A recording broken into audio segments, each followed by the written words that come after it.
Good morning, dear friends. Today is the 22nd of July 2013, and we are in our third week of the summer opening in Plum Village. We are in the still water meditation hall of the upper hamlet. When we breathe in, and if we bring our attention to our in-breath, we know that we are breathing in. We are aware that an in-breath is happening, is taking place. That is called a mindful breathing. You breathe and you know that you are breathing. When you drink some tea, and if you bring your attention to the tea, and if you know that you are drinking tea, and that is called a mindful drinking. So mindfulness is always mindfulness of something. Mindfulness of breathing, mindfulness of drinking. When we walk, and if you pay attention to every step, it's called a mindful walking. And when you wash the dishes, and if you are aware that you are washing dishes, that's mindful washing. And when you brush your teeth,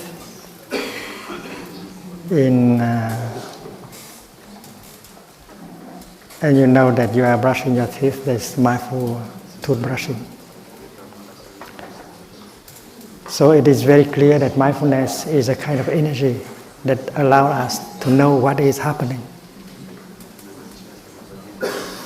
We are there and we know what is happening. What is happening in our body. What is happening in our feelings, our emotions, our perceptions, and what is happening around us. And that energy is called the energy of mindfulness. It is a holy energy. And when you practice mindfulness, the element of holiness is in us.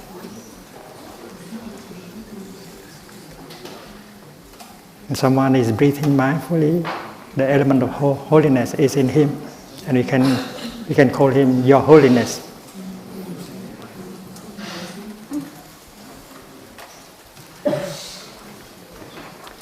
When someone is angry, and if she knows that she is angry, Breathing in, I know that I am angry. That is mindfulness of anger. Anger is there, not so holy. But mindfulness is there also as a holy energy. So even if you have anger in you and if you breathe in and out, producing the energy of mindfulness and knowing that anger is in you, the element of holiness is in you at the same time. And the energy of the energy of mindfulness is the energy of the Buddha.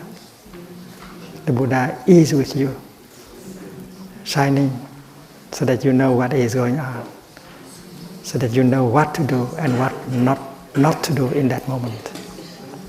You are protected by the element, by the energy of the Buddha.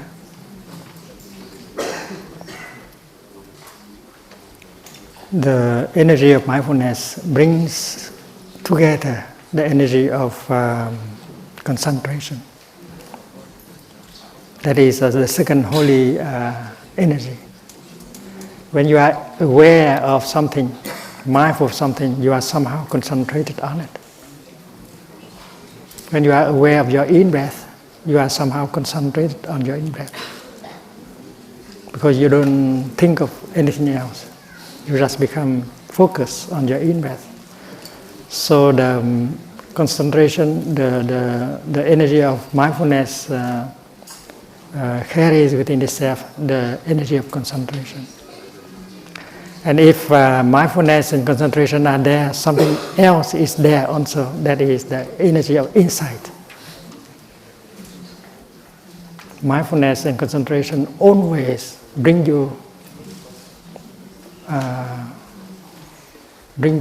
insight, a kind of right view, a kind of enlightenment, a kind of understanding. Suppose you breathe in mindfully, and you realize that you are alive.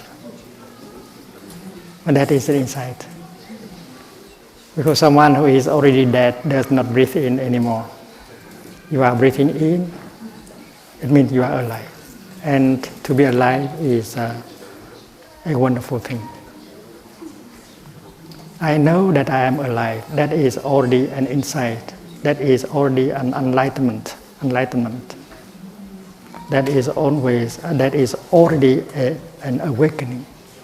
Because many people spend 10 years, 20 years, 30 years, but they do not know that they are alive, and they do not appreciate the fact that they are alive. And you just breathe in and become of your in-breath, and you know that you are alive. And you appreciate the fact that you are alive. That is an insight already. And that insight can deepen as we continue. Breathing in, you know that you are alive, that your ancestors are still alive in you. And you carry them with you like a river. So that kind of insight continue if you know how to practice mindfulness and concentration. And the energy of insight can dissipate darkness, show you the light, and liberate you from anger, fear, despair, and liberate you from all this kind of confusion. And the three kinds of energies, mindfulness, concentration, and insight, at the heart of Buddhist meditation. To meditate means to generate these kind of energies that have the power to help us to be alive, to know what is going on, to know what to do and not what to do, and to be free from afflictions like fear, anger, despair, and so on. This morning we will practice mindfulness of breathing together with mindfulness of suffering. we come home to ourselves and recognize that there is suffering in us. Many of us do not want to do that. We think that it's not pleasant to come home and to get in touch with the suffering in us. We are afraid that it will be overwhelmed by the suffering inside. That is why we always try to run away from ourselves, from the suffering inside, by the way of consuming. If we consume television, not exactly because the TV program is interesting. Sometimes it's not interesting at all, but we don't dare to turn it off because we don't want to go back to ourselves and touch the suffering inside. So we consume television because we want to run away from ourselves. We are afraid of touching the suffering inside of us. The same is true when we pick up a magazine to read, a book to read. Or take a car to go somewhere. Or pick up the telephone and talk with someone else. We are trying to run away from ourselves. We try to cover up the suffering inside. We don't want to recognize the fact that there is suffering inside. But the practice recommended by the Buddha is that we should go home and take care of the suffering inside and try to transform it. So with the practice of mindful breathing, we have the energy that we need in order to recognize and to embrace the suffering inside of us, like a mother holding her baby tenderly. So the practitioner practice mindful breathing in and out, and using that kind of energy of mindfulness of breathing to recognize suffering and to lullaby it, to embrace it. Dear suffering, I know you are there. I am taking good care of you. Don't worry. That is the practice. And if you are beginners in the practice, and our mindfulness is not strong enough to do so, we should be able to borrow the collective energy of mindfulness of the whole group in order to do so. It's easy. Because when everyone is breathing in and out mindfully, they generate a powerful collective energy of mindfulness. And if you know how to make good use of it, you can go back to yourself, recognize the suffering inside of you, and allow that collective energy of mindfulness to embrace the pain in yourself. That is called taking refuge in the Sangha.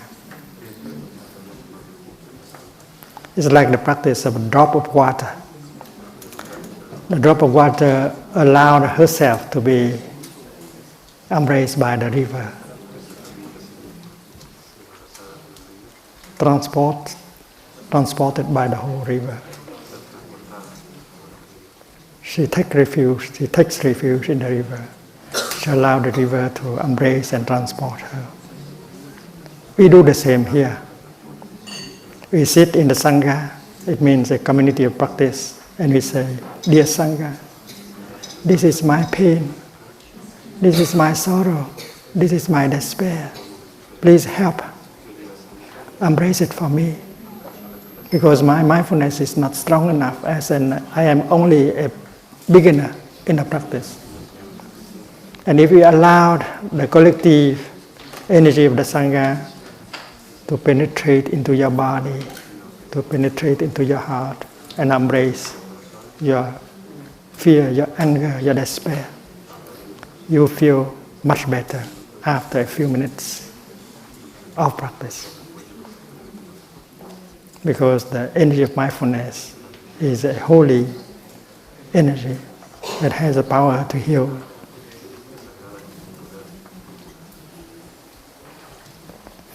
In the Buddhist tradition, there is a person, a practitioner, whose name is Bodhisattva Avalokita. That person knows how to listen to his own suffering. And he was able to understand that suffering. And because he knows how to listen and to understand his own suffering, he became able to listen, to understand the suffering of other people. And that is called deep listening, compassionate listening. And when you listen with compassion, with understanding, you can help people to suffer much less. And that is why in the Buddhist tradition they always invoke the name of Avalokiteshvara. Namo Avalokiteshvara. Yeah. So now the monastics are will chant the name of Avalokiteshvara together, and they will practice chanting in mindfulness. When they chant the name for the first time, they go back to themselves and recognize the suffering in them. Because monastics have suffering also. And the suffering inside of us carries within itself the suffering of our father, of our mother, of our ancestors. If we understand our suffering, we understand the suffering of our father, our mother. Our father, maybe he did not know how to handle the suffering in him. He could not transform it, so he has transmitted his suffering to you, to me, to us. And if we don't know how to transform our suffering, we will transmit it to our children. So understanding our suffering, we understand the suffering of our father, our mother, our ancestors.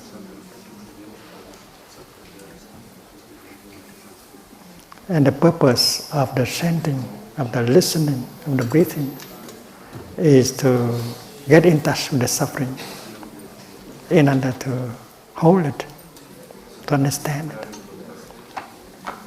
And from that is born another kind of energy called compassion. When you understand suffering, compassion arises naturally.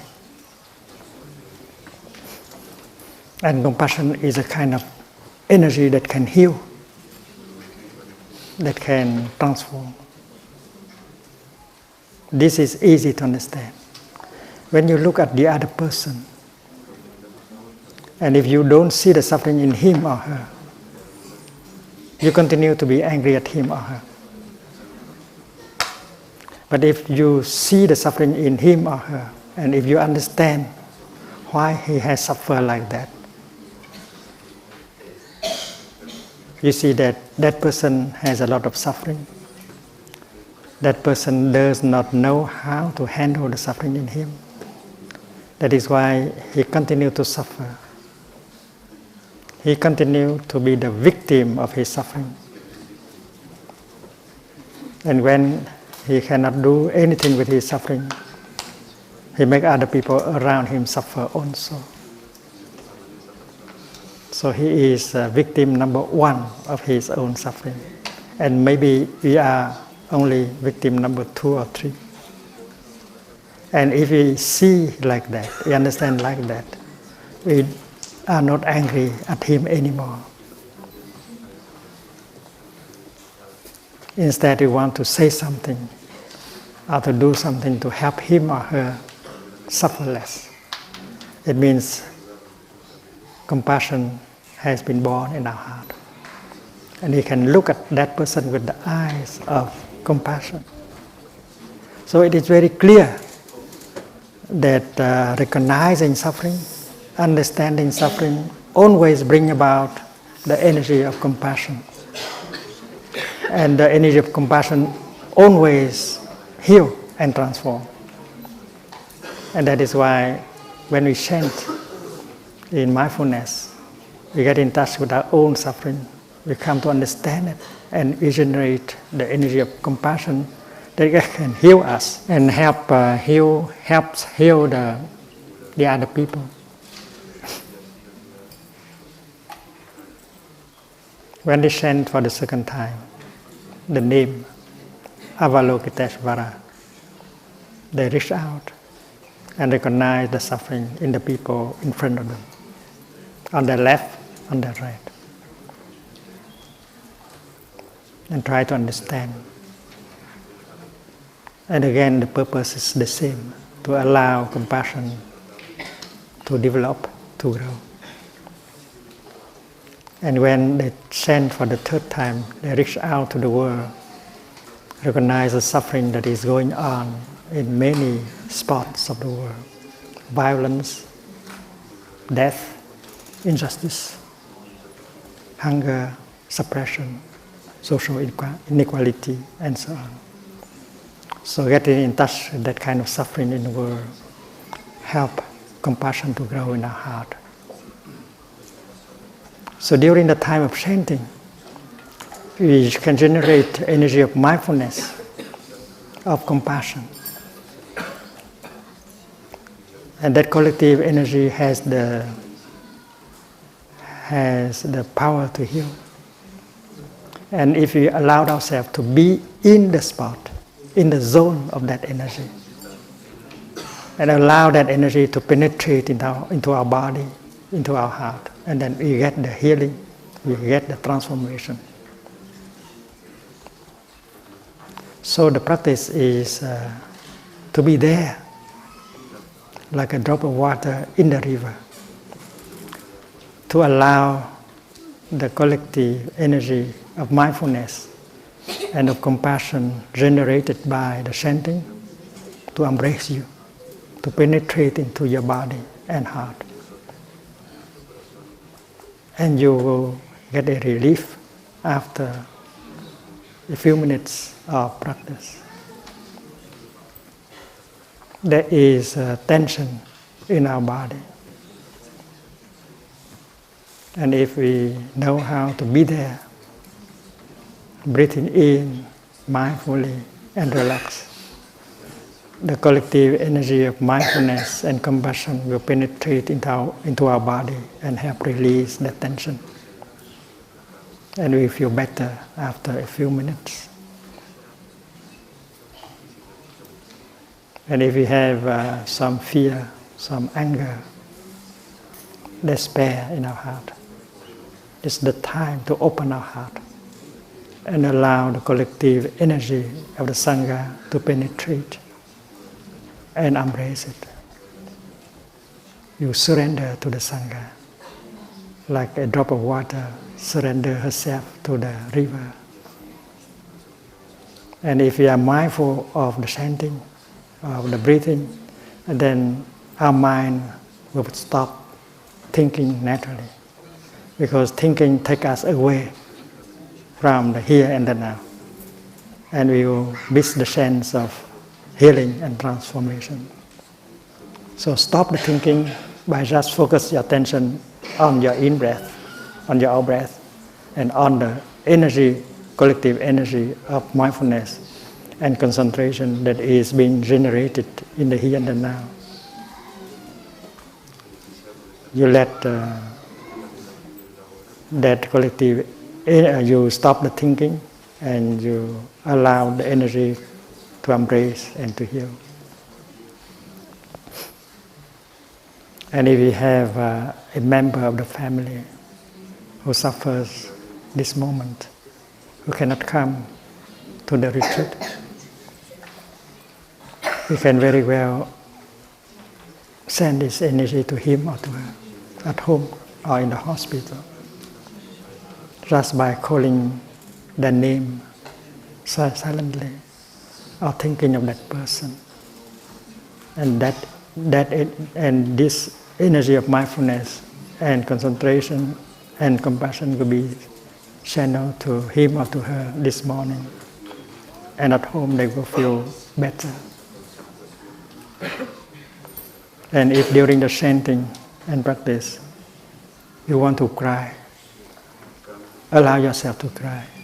But remember to breathe mindfully and contribute to the making of the collective energy of mindfulness to help the Sangha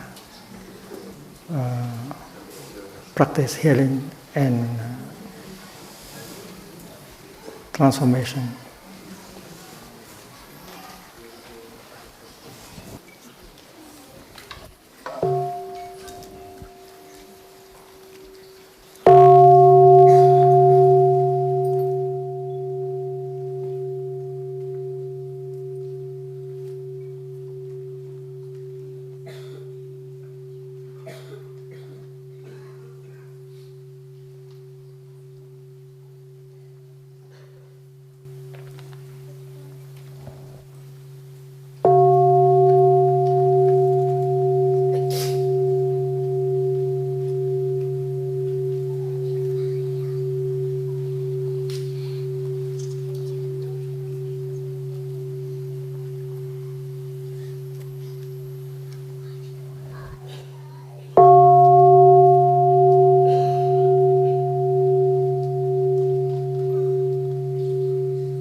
Amen.